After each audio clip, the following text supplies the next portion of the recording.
estamos Bueno, en eso, estamos llegando. Más allá. Más allá, sin red. Experiencias, te preguntamos, más allá de las experiencias con el más allá de irse a dormir todas las noches y levantarse todas las mañanas, o siestas también pueden ser. Año 86, Córdoba. Directo al punto, Vamos. viste, sin vueltas. Sí. Contanos un poquito. Y una experiencia, un antes y un después para mi vida, porque algo inhabitual como subir a una montaña y encontrarse con luces, con manifestaciones en el cielo, transmitiéndolo en vivo y en directo a través de una radio oficial de Córdoba, y después la NASA interviniendo inmediatamente.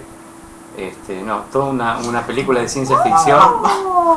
Es verdad, le pasó, es verdad, no está contando Vos una vos película. tenías un programa de radio No, yo no.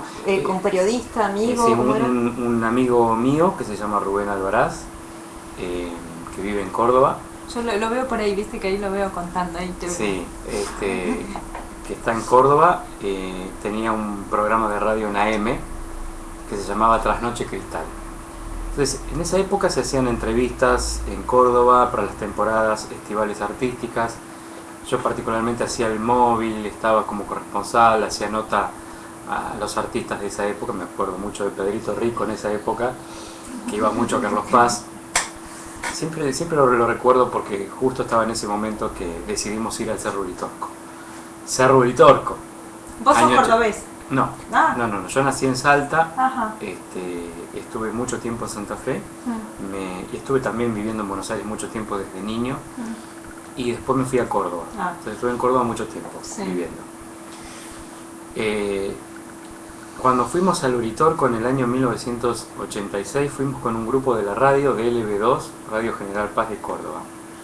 Llegamos al Cerro Uritorco, llegamos a Capilla del Monte, mejor dicho, a las 8 de la mañana. Salimos con un micro viejo, vetusto, arcaico, de esos que ya no están más, de mochileros. Llevamos la comida, llevamos todo lo necesario para poder acampar allá arriba. Salimos a las 8 de la mañana, salimos a las 4 de la mañana, llegamos a las 7:30 de la mañana a Capilla del Monte, desayunamos todos y partimos hacia la base del Cerro Uritorco. Entonces ahí nos fuimos caminando hasta la base del Cerro Uritorco, escalamos el cerro y más o menos como a las 9:30 empezamos a escalar el cerro y llegamos arriba como a las 5 de la tarde. A todo esto parando siempre porque era vital tomar agua, descansar. Y era la primera vez que yo subía al Cerro Uritorco, sí. Entonces cuando subimos, cuando llegamos arriba había un viento terrible, hacía mucho frío. ¿Qué mes era? ¿Qué mes? Verano, pero arriba. Sí, arriba frío está fresco, sí. Así que acampamos, después, nos calentamos café, más tarde después nos hicimos sopa y empezamos a vivir la experiencia. Nosotros no teníamos ni idea de lo que íbamos a vivir, porque la verdad es que los lugareños que estaban dentro de la expedición ya conocían el lugar, sabían perfectamente cómo tenían que manejarse, ellos nos guiaban a nosotros en todo sentido. Y había una persona que era guía que nos contaba y nos decía qué situaciones teníamos que organizar para poder estar en contacto con lo que la gente estaba viendo en ese momento en ese lugar. Los lugareños estaban viendo naves, avistamientos. Avistamientos, sí. Entonces, avistamientos ovnis. Sí. Como en esa época no había internet, no había tecnología celular, la gente mandaba cartas a la radio y también llamaban por teléfono. Entonces estaban todos entusiasmados con este viaje. Entonces, al viaje, vinieron por ejemplo ovniólogos que estaban muy entusiasmados con este viaje. Entonces, estos ovniólogos que vinieron con nosotros son los que trajeron la indumentaria, la tecnología, la aparatología de captación, máquinas fotográficas, filmadoras y todo lo demás. Rubén, que era el periodista, el conductor del programa, se manejaba con un handy. Y a través de ese handy salía al aire a 10 provincias argentinas. Sí. Se comunicaba con la central del EB2 y a partir de ahí se emitía al aire lo que estábamos vivenciando en ese momento. A las 10 de la noche empezamos a ver una luz muy potente, que se veía desde el Cerro Pajarillo, desde el fondo del Cerro Pajarillo, que se acercaba hacia nosotros en una forma lineal. Entonces era una luz como que se agrandaba de golpe. La primera impresión era que se agrandaba la luz, pero no era que se agrandaba, sino que se acercaba. Entonces cuando se acercó la luz, en ese momento todos nos sorprendimos. Éramos 15 personas en total en la cima del Cerro Uritorco, y a partir de ahí cada uno tuvo su experiencia, su vivencia emocional frente a esa luz. Es una luz blanquecina verde, no sabíamos si era cuadrado, si era romboide el objeto, porque era tal la intensidad de luz que tenía que estábamos todos cegados, y aparte estábamos todos blancos, verdes, y sentíamos un zumbido muy fuerte. ¿La luz estaba arriba de ustedes? Arriba nuestro, se acercó en forma lineal y en un momento se posó arriba nuestros. Entonces en ese momento teníamos un zumbido terrible. ¿Y quedaban como un cono de luz, ustedes metidos adentro de un cono de luz? Exactamente, metidos dentro de un cono de luz. Entonces a partir de ese momento permanece 2 minutos aproximadamente suspendido en el aire, el objeto. En ese momento lo que yo escuché fue un zumbido en mis oídos, no escuché ningún ruido a motor ni a nada que se le parezca. Simplemente lo que sentía era como si estuviera apunado y con un zumbido tremendo en los 2 oídos. Y con un resonar dentro de mi panza. Como una vibración hasta muscular, te diría también. Entonces en ese momento la nave se desplaza hacia el Cerro Pajarillo y a partir de ahí se va alejando y es como que aterriza pero no aterriza. Entonces cuando asienta en el Cerro Pajarillo escuchamos ruidos del otro lado del cerro, a lo lejos, escuchamos como gritos, como que había otro grupo que estaba del otro lado de la montaña. Entonces ahí nos dimos cuenta que había otro grupo que nos estaba acompañando, pero en otro lugar. Entonces ahí dijimos, nosotros no estamos solos, somos otro grupo que está viendo exactamente lo mismo que nosotros. Bueno, en ese momento la nave asciende, deja una estela rosada y sale como tirabuzón hacia el lugar de donde vino, un movimiento de traslación y de situación, porque se situó la nave de un lugar a otro, así en forma inesperada. Y desaparece. Ese fue el primer avistamiento. ¿Le sacaron fotos y eso? Se sacó fotos, se filmó. En ese momento mi compañero a través del handy comienza a salir al aire, relatando toda la situación desde que apareció la nave hasta que se posó arriba nuestra. ¿Ahí no pudo hablar más? No, siguió hablando. Obviamente después en la grabación se nota como la baja de tensión de energía muy bien. Provocada por esta misma nave. Entonces imagínate a partir de ahí toda la gente que estaba escuchando 10 provincias argentinas a través de LB2, que era la radio más importante de la provincia de Córdoba. Había 2 AM, LB3 y LB2. LB2 en ese momento era mucho más importante que LB3. Entonces, imagínate dando una primicia a nivel mundial, y ahora te voy a explicar por qué. Porque a partir de ese contacto, de esa emisión al aire, sucedieron muchas cosas. Entre ellas, a los 15 minutos de haber salido al aire, de la central del EB2 nos llaman y nos dicen que la NASA se había comunicado con ellos. Lo cual nosotros creíamos que era una broma. Estábamos arriba en el cerro, sí, claro, ustedes estaban lejos. Tenemos las profecías de la NASA, tenemos una sección de todo esto que es las profecías de la NASA. Claro. Tenemos profecías, nosotras, claro, las profecías de la NASA. Imagínate que estábamos a 2000 metros de altura. Sí. Y decíamos, nos mirábamos con Rubén y con toda la gente y decíamos, pero esto se están... ¿Cómo lo saben? Nos están haciendo una broma. Mirá, eso hasta primero la NASA nos va a llamar. Sí. Imposible, o sea, pero resulta ser que que era verdaderamente así como ellos decían, porque habían intentado varias veces comunicarse con nosotros. Claro, el equipo nuestro era totalmente primario, obviamente no teníamos celulares porque no existía, años, claro. Pero en esa época la NASA ya tenía la tecnología celular. Te hablo del año 86. Ellos ya tenían el celular. Entonces, ellos también obviamente tenían y tienen sus satélites privados. Ellos captaron la emisión nuestra radial y también los movimientos de naves. Porque a los tipos eso? No se les escapa absolutamente nada. Inmediatamente ellos querían comunicarse con alguien, ¿de ahí? obviamente, que tenga que ver con esa expedición. Y dieron con el LB2.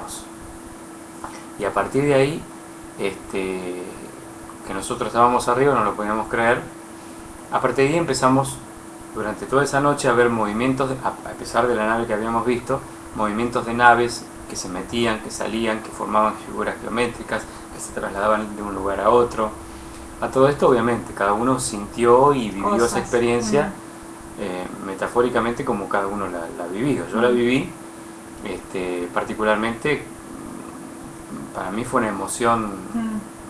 Como un show, te estaban dando un show. Sí, yo lo primero que decía era... Antes y después. Sí, claro, antes y después, sí. Había un sentir de para qué era todo esto. Sí. Y, ¿no? Yo de chico siempre creía en esto. Sí, claro. Y yo digo, bueno, se está cumpliendo el sueño. Yo de chico leía ovnis, Fabio Serpa, Claro. Lonza Rampa, El misterio de la Atlántida, El triángulo de las Bermudas. Yo digo, se está dando este sueño. Lo estoy viviendo en vivo y en directo. Ya cuando subí a la montaña no sabía si iba a haber algo, ¿no? Pero Claro, ya era una ya estaba experiencia. con la emoción, claro, sí. Y nunca imaginábamos que nos íbamos a encontrar de sorpresa con esa nave inmensa, grandísima. Después al otro día fuimos hasta el asentamiento, sacamos fotos y ahí en esa época esas fotos recorrieron todo el país en diferentes revistas. Porque estaba marcado un círculo en la Exacto. montaña donde había estado primero la como nave. que se quemó, pero después salió reverdecido, ¿no? Toda Totalmente. la vegetación. Sí. Primero en círculo, nunca asentó la nave, nosotros vimos que nunca asentó. Pero sí estaba quemado ese círculo. Nosotros fuimos al otro día al asentamiento y era grandísima la huella que había, grandísima, más de 200 metros. Sacamos fotos, esas fotos después circularon en las revistas de esa época de Argentina. Salimos en la foto inclusive con una famosa brújula que habíamos llevado. Y a partir de ahí, después ese asentamiento quedó durante mucho tiempo y cuando hubo un gran incendio en el Cerro Pajarillo, se incendió todo el cerro y el único círculo que quedó que quedó reverdecido era ese círculo del asentamiento. Imagínate toda la montaña quemada, Negra. que después se puso amarilla y el círculo reverdecido. Verde. Totalmente. Ese verano mi papá fue a Córdoba de vacaciones y sacó fotos de eso. Yo, si ver, las sí, encuentro en casa, las voy a traer. Porque está la montaña, estaba verde, no estaba quemada, y hay un círculo verde, pero que se completamente ve, verde. de un verde totalmente distinto en la ladera de la montaña. ¿Y vos sentís que hubo un cambio en tu vida en ese momento? ¿O? Claro, yo sentí que... No hay vuelta atrás de eso. Claro, que tenía que hacer algo con eso. Entonces lo primero que salió fue la difusión. O sea, algo internamente me dijo, tenés que difundir esto. Más allá de que después, durante algunos años más, alguien nos dijo, o nos encontramos con gente de diferentes grupos, de los llamados grupos programados, grupos de contactos programados, en donde nos enteramos que en otros países, en la misma fecha, Pasó también, sí. los grupos se habían reunido para ese tipo de contacto. Entonces, algunos años después nos enteramos de que había otros grupos en Italia, en España, en Estados Unidos, que se habían reunido inconscientemente en ese lugar, en lugares estratégicos, lugares energéticos, A donde también se vio. a donde también hubo aparición y hubo manifestaciones de este estilo. ¿Ves que si estamos esperando para el 4 de agosto, Mañana. chicos, esto es viejo, ya pasó en el 86. Mañana, 4 de agosto y es 3. Ya pasó en el 86. ¿Sabés hablar? Que mañana aparece, o sea, en los Juegos Olímpicos. Ah, los Juegos Olímpicos, algo ahí, sí. Dicen que mañana. Ajá. Sí, eran los Juegos Olímpicos de 1986 en Córdoba y en varios lugares. Así que Lo primero fue difusión. Sí. difundir. Bueno, y empecé a difundir a través de la radio todos estos temas. Bueno, para esa época era un poco difícil, ¿no? Claro. Pero había una gran apertura ya en la gente. Ya la gente estaba queriendo escuchar este tipo de cosas y destapar un poco la olla con respecto al tema del ovnis. tabú de los ovnis. Claro. Entonces yo le encontré una utilidad. Noté que había mucha gente que estaba escuchando la radio, mucha gente había vivido. Ahí la gente empezó a contar sus experiencias. Claro. Entonces imagínate que a partir de esa obviamente hubo una gran conferencia cuando llegamos del Uritorco a Córdoba capital. Nos esperaba toda la prensa de todo el país, inclusive de Uruguay, de Chile, de Brasil. Entonces hizo una gran conferencia organizada por alguien de Córdoba vinieron todos los medios, el famoso Canal 9 con su José de Ser, si te acordás. Sí, estuvo José de Ser. Estuvo ahí en la conferencia nuestra, obviamente preguntando cosas. Sí. Después lo que ocurrió más adelante es harina de otro costal, no tiene nada que ver con la experiencia nuestra. Pero a partir de ahí, a partir de esa conferencia hubo de todo, ¿no? Gente que nos atacó. Sí, como siempre, claro. De todo un poco. Sí. Ahí contamos nuestra experiencia, cómo había sido el avistamiento, qué habíamos sentido, cómo fueron las instancias antes del contacto, qué mensajes habían recibido a través de las lugareñas de estas ancianas que tenían más o menos 80 años y que recibían mensajes. Ah, muy bien. Mensajes. ¿Qué valen el mensaje? ¿Te acordás? Sí, me acuerdo perfectamente cuáles eran esos mensajes. Debe estar vigente, ¿no? Todavía debe ser bastante. El primer mensaje que se recibió, o por lo menos que estos transcanalizadores recibieron, era que nos quedáramos tranquilos, que estuviéramos en armonía, en paz, que por algo estábamos ahí, que este era un acontecimiento que iba a ser, que iba a tener la finalidad de difusión, por eso ellos hacían actos de aparición, que la única finalidad que tenía la manifestación de sus naves para que nosotros las veamos era la difusión. Entonces una segunda etapa, una segunda fase muy importante de un plan muy importante para nuestro planeta. Y a partir de ser conscientes de que hay un plan de trabajo en todo esto, el ser humano iba a tener a disposición una finalidad en cuanto a la conciencia, hacia dónde vamos. Esto no es todo lo que hay, sino que hay un plan. Recién empieza. Hay un plan. Sí. Un plan que es el de difusión para que la gente tome conciencia, y un plan que para pasar a otro estado de conciencia. En donde ellos, 86, claro, en donde ellos colaboran con todo esto. Muy bien. Colaboran, obviamente, sin alterar el libre albedrío. Exactamente. Sí. Respetando fundamentalmente eso. Sí. Es que el trabajo es en conjunto. Eso fue lo que nos dijeron, que nos quedáramos tranquilos. Que nos pusiéramos, que nos distribuyamos las energías de una manera en que ellos creían conveniente. Vos ponete al lado de este, vos al lado del otro. Ah, te los hicieron ubicar en diferentes lugares. Diferentes lugares, ¡wow! Para que el contacto sea perfecto, claro, ellos conocen la vibración. Exactamente. Sí. Que por algo estábamos ahí. Sí. Y que esto iba a repercutir a nivel mundial. Que repercutió a nivel mundial, porque ¿Qué después... pasó con la NASA? Porque claro. después hicieron cerrar el pico, ¿no? Me parece que silenciar, ¿no? Nene, callate. Perdón, no sé. Y bueno, en el caso... aparezco en la cuneta tirada. En el caso otra vez. En el caso de mi compañero Rubén, sí, porque fue perseguido. Ah, ¿fue perseguido? Fue perseguido. Sí. Fue perseguido. Porque él siguió con la radio. Él corrió riesgos de trabajo en la radio, con todo eso. Sí. O sea, le costó prácticamente su puesto. Su puesto, exactamente. Eso fue lo que hubo que sacrificar, ¿no? Sí. Y la NASA intervino, a él lo han seguido durante algún tiempo. Después al año estaba la NASA en Capilla del Monte con sus camiones de la NASA, no dejaban entrar a nadie al sector estaba donde cerrado, el sector del asentamiento, claro, el sector del asentamiento estaba cerrado por la NASA. No podía ingresar absolutamente nadie a ese lugar. Estuvo mucho tiempo la NASA en Capilla del Monte. Obviamente a partir de ese acontecimiento empezaron todos a ir a Capilla del Monte. Vinieron los escritores como JJ Benítez, escribiendo sobre este tema. También nos mencionan en un libro JJ Benítez contando un poco la historia del Uritorco y cómo fue esa expedición del EB2. Y algunos escritores más, y después, bueno, todo el mundo empezó a interesarse por Capilla del Monte. Ahí empezó el auge. Digamos, ahí empezó todo el tema del Cerro Uritorco, a raíz de esa expedición. Después se sucedieron otras más, que hicimos en forma secreta. Bueno, pero la primordial, la que despertó, el revuelo que se hizo, fue a través de la primera expedición. Entonces, ese yo creo que marcó un antes y un después. Entonces después cuando yo veía a la gente que iba a Capilla del Monte, todo lo que hay ahora en Capilla del Monte, que hay centros científicos, marketing, pero más allá del marketing, hay gente importante en Capilla del Monte. Es como en todo, es el mundo material, hay de todo. Claro. ¿Y algo de lo que tenga que ver con ERCS y todo eso? Bueno, eso surge, digamos, es parte de la historia, es parte, digamos, del plan también. ¿Vos tenés idea del plan completo o solo parte? Yo he leído algo del plan, he tenido posibilidad de poder tener, digamos, algún concepto, digamos, en cuanto al plan. No soy un especialista en el plan divino.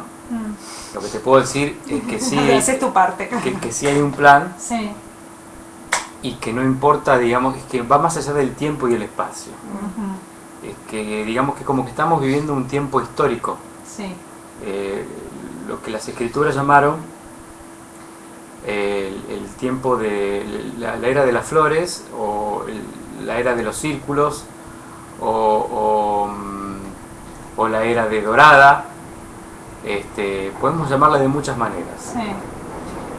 Pero evidentemente hay una era, la nueva era también, la nueva era, claro, sí. Que va a venir con otra nueva forma de vivir y con otra nueva forma de sentir, por otra mucho más purificada. Entonces yo creo que hemos tenido varios contactos ya en la humanidad, más allá de los avistamientos. Sí. No sé si vos te acordás, en el año 1977 hubo un contacto muy grande en la BBC de Londres. Esto trascendió las fronteras. Es decir, en un momento determinado estaba el informativo más importante de la jornada en Inglaterra, en Londres, y de pronto se anula totalmente toda la tecnología científica humana. Ajá. No pudo detener, digamos, la emisión en este informativo que se estaba dando al aire. En un momento determinado se corta el sonido del informativo y sale una voz muy potente, clara. No sabía esto. Sí. Diciendo que nadie pudo detener. Sí. Advirtiendo a la humanidad sobre el peligro que corría en ese momento los armamentos nucleares. Ajá. Y que ellos habían estudiado perfectamente toda esa situación y que no tenía exactamente ninguna aplicación pacífica, sino que todo lo contrario. Que ese envenenamiento de los armamentos nucleares podría persistir durante mucho tiempo en el planeta, y que iba obviamente a repercutir en otros planetas hermanos. Sí, muy bien. Razón por la cual ellos tuvieron que intervenir en ese momento a través del noticiero más importante de la jornada BBC, en Inglaterra. Claro, sí.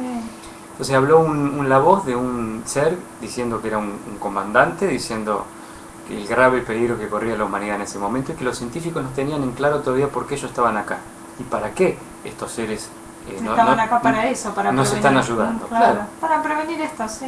Y que obviamente que el gobierno sí, decían ellos, sus gobiernos sí tienen conciencia y saben de nuestra existencia, que no lo dan a conocer obviamente. No, sí, claro. Pero que hemos intervenido muchas veces en la humanidad dando estos mensajes, y hemos hablado inclusive con sus gobernantes, que no han querido entender la situación, por cuestiones de poder y por cuestiones económicas y de poder, de la que ya sabemos. Sí, de las que ya conocemos. Sí. Entonces, perdón, ellos han hecho esas intervenciones, en este caso en un medio tan grande como la BBC de Londres, en Radio Nacional de España también, en la Radio Estatal de España. Bueno, acá nosotras tenemos intervenida la radio muchas veces. Nos aparecen seres, pero aparecen con antenitas, ¿viste? Entonces dan mensajes. Nos hacen pasar mensajes a nosotras. Claro. ¿Viste? Son los mismos que hacen los crop circles. Claro, sí. Y nosotras damos el mensaje. Y vos después, si querés, lo escuchas. Obviamente, ¿no? Viste que ahora salen todos los días. Ahora salen todos los días. Todos los días tenemos. La conciencia. Y nos mandan. La conciencia diaria. ¿Viste? Una vez por semana nos hacen pasar por acá. Así algún comunicado, Sí. Sí, yo creo que hace rato que nos acompañan, Sí. Desde los tiempos más remotos de la humanidad. Sí. ¿Vos conocés el trabajo de Dolores Cannon en Estados Unidos? Ay, no. Bueno, ella es una terapeuta que hace regresiones a vidas pasadas y hace 40 años, y en los últimos 20 años, en las regresiones que hacía, la persona no iba a una vida pasada, sino que iba a una vida en otro planeta.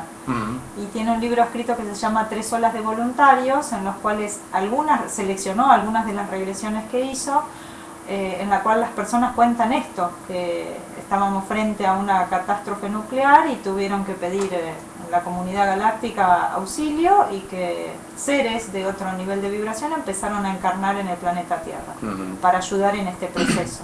Esto quiere decir que no solo ayudan desde afuera, sino también desde adentro. Totalmente. Porque eso no es alterar el libre albedrío, digamos. Ellos como alteran el libre albedrío si bajan y nos dicen vos acá, vos allá, vos haces esto, vos haces lo otro. Claro, estarían interfiriendo en la evolución nuestra. Exactamente. Sí, y no es el convenio. Y no es el convenio, hay que aceptar el libre albedrío. Sin embargo, encontraron, viste, le echa la ley, echa la trampa. Entonces vienen como seres humanos y ahí no alteran el libre albedrío, es un ser humano. En esta encarnación, tiene todo parece un ser humano. Da todo el tipo de humano. De ser humano. Humana. Sí, yo creo en eso, Sí, creo que han, como decía la canción de los enanitos verdes, ¿no? ¿Qué Fabio Serpa tiene razón. Fabio Serpa tiene razón, no estamos solos en el planeta o algo así. Sí, los marcianos están entre la gente. Sí, totalmente. Yo creo que yo no te lo conté, pero nosotros tenemos una sección dentro de este Más Allá Sin Red que se llama Yo Soy Extraterrestre y Usted, donde han aparecido muchos respondiendo a la tipología. Nosotros damos un montón de... tenemos unos ítems para que detectar. Sí, porque hay varias tipologías de seres. Claro, y que pasan ciertas hay varios cosas. Requisitos para ser extraterrestre. Por ejemplo, para ser un inadaptado al mundo material. Claro, pero fíjate que ciertos extraterrestres, ahí ya no estamos yendo más allá, sin red, exacto, tienen que usar evidentemente trajes también, para adaptarse a la densidad nuestra. Sí, porque hay que estar acá. Hay que estar acá. Ellos con sus cuerpitos distintos. Y ahí vemos por qué están las máscaras también y todo ese tipo de cosas, ¿no? Pero igual y algunos tienen pelucas azules, pelucas rosas, ese es otro programa. Eso me hace acordar una película, la película de ¿cómo se llama? De estos seres altos azules. De Avatar. Avatar. Bueno, mira, no había dado cuenta. Ahí está todo lo azul atrás. Genial. Después te mostramos nuestro guardarropa. Pero sí creo que ha ocurrido cosas en la humanidad en que todavía nos preguntamos ¿cómo fue que ocurrió esto? La caída del muro de Berlín. Sí, totalmente. ¿Quién estuvo ahí para hacer todo esto de un día para el otro? Algo que no estaba pensado para esta época, sino que para otra época. O sea, ahí se habla de que verdaderamente había un ser. Esto es lo que dicen, ¿no? Que había un ser que había encarnado en este planeta precisamente a través del hijo de Gorbachev. Ah, mira. Sí, y tiene un nombre, no me acuerdo ahora cómo se llama. Y vino a cumplir una gran misión, que era que se caiga el muro de Berlín. Sí, y lo logró. Hay muchos que tienen tareas y que después es muy difícil de lograr. Exacto, porque a partir de ahí iba a ser como un efecto dominó para otras cosas también en el mundo, para soltar exactamente.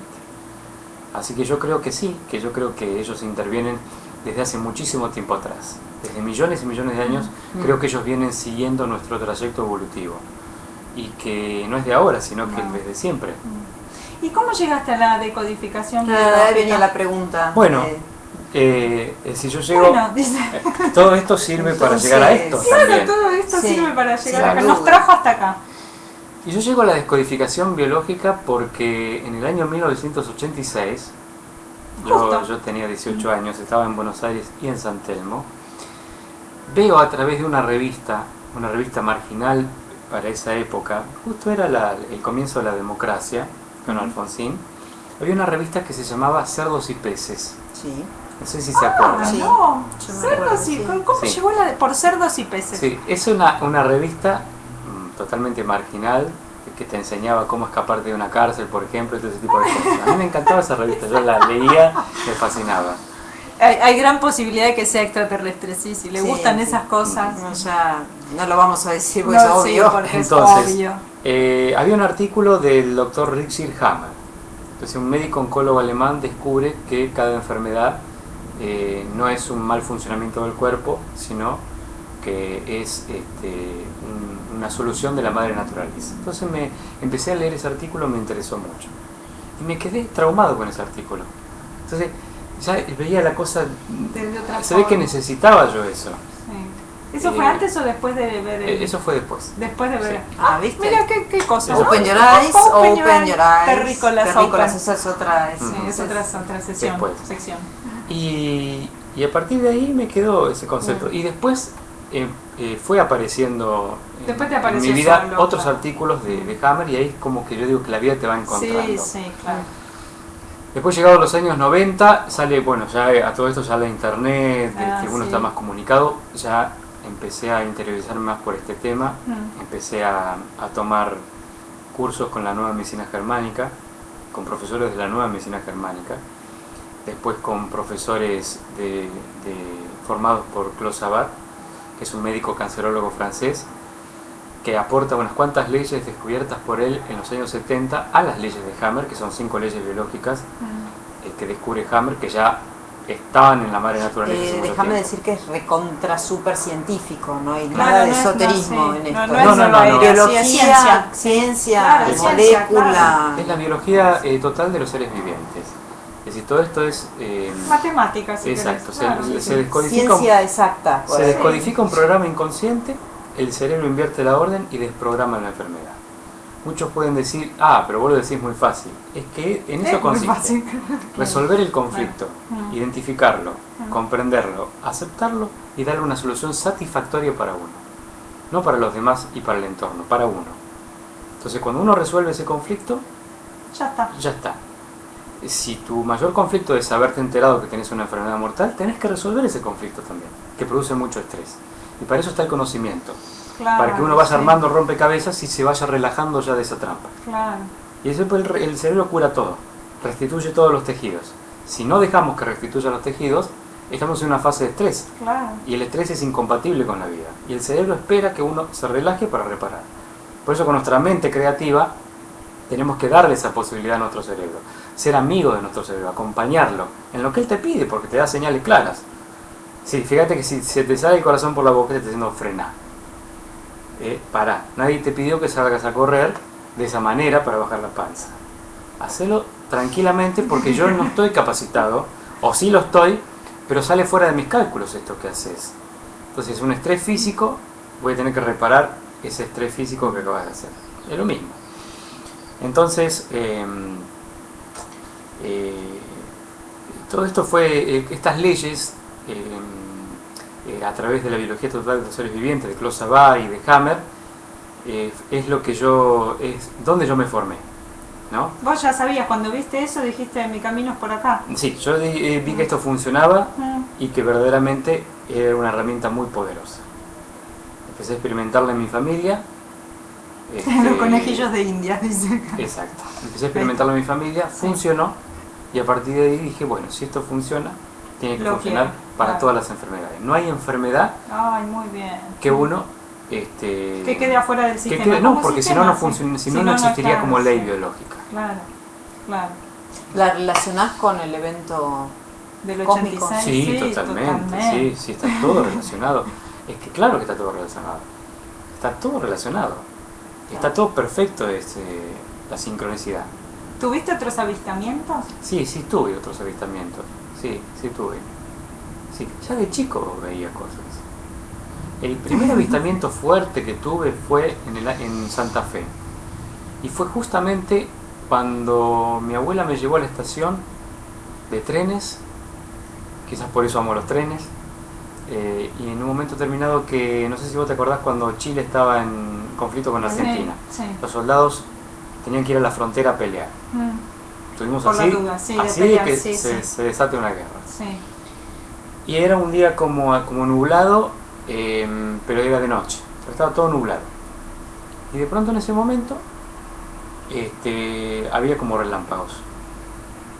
Y en un momento hubo un gran relámpago.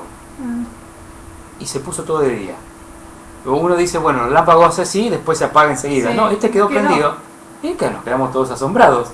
Miramos para arriba y venía como tirabuzón, con un ruido tremendo, una explosión sentimos en el cielo tremenda. Y a partir de ahí vimos una nave como un disco volador lleno de colores que pasó y dejó una estela, pero rapidísimo. Eso fue uno de los avistamientos también, pero así sorpresivos, y todos nos quedamos ahí. Tu abuela, sorprendidos. Todo. Claro, los soldados también miraban para arriba. No, acá terminemos todo porque algo hay, claro. Claro, la gente le llevaba comida a los soldados porque se iban a pelear a Chile, Sí. a la frontera. Y ahí todos vieron. Y esa nave pasó justo por ahí.